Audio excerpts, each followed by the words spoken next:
চলুন আজ আপনাদের সাথে শেয়ার করে নিই খুব সহজ পদ্ধতিতে ধনিয়া চিকেন বা ধনেপাতা চিকেন বাড়িতে কী করে বানিয়ে নেবেন।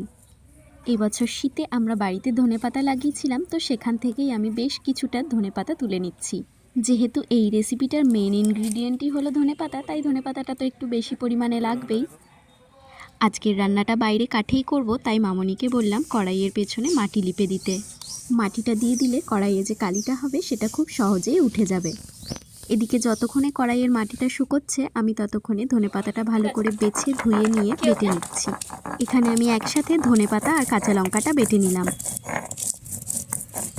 আর এই দুটো বেটে নেওয়ার পর বেটে নিচ্ছি আমি এখানে বেশ খানিকটা পরিমাণ কাজু বাদাম।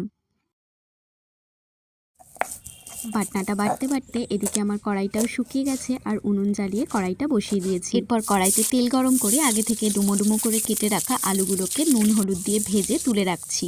ধনিয়া চিকেনে সাধারণত আলুটা যায় না, কিন্তু আমাদের বাড়ির সবাই যেহেতু আমরা আলুটা খেতে ভালোবাসি তাই আলুটা এখানে দিলাম। আর অন্যদিকে চিকেনটাকে শুধুমাত্র সামান্য হলুদ দিয়ে ম্যারিনেট করে রেখে দিচ্ছি। এতে ধনেপাতা দেওয়ার পর কালারটা বেশ ব্রাইট হয়ে উঠবে। আর এরপর আবার কড়াইতে তেল দিয়ে তেলটা গরম হলে তাতে দুটো এলাচ আর দুটো লবঙ্গ দিয়ে দিলাম। তারপর দিয়ে দিলাম কুচিয়ে রাখা পেঁয়াজ। পেঁয়াজটা বেশি ভাজার দরকার নেই, একটু কাঁচা গন্ধটা গেলেই এর মধ্যে দিয়ে দিলাম আগে থেকে ম্যারিনেট করে রাখা চিকেনটা। এরপর একে একে দিয়ে দিলাম আদা বাটা, জিরে গুঁড়ো আর ধনে গুঁড়ো, আর দিয়ে দিলাম ওই ভেজে রাখা আলু আর নুন। সব কিছু একসাথে দিয়ে চিকেনটাকে অল্প আঁচে বেশ কিছুক্ষণ সময় নিয়ে কষাতে হবে। চিকেনটা থেকে জল ছাড়বে আর সেই জলেই চিকেনটা সেদ্ধ হয়ে যাবে। অ্যাডিশনাল জল ব্যবহার করার এখানে কোনো দরকার নেই।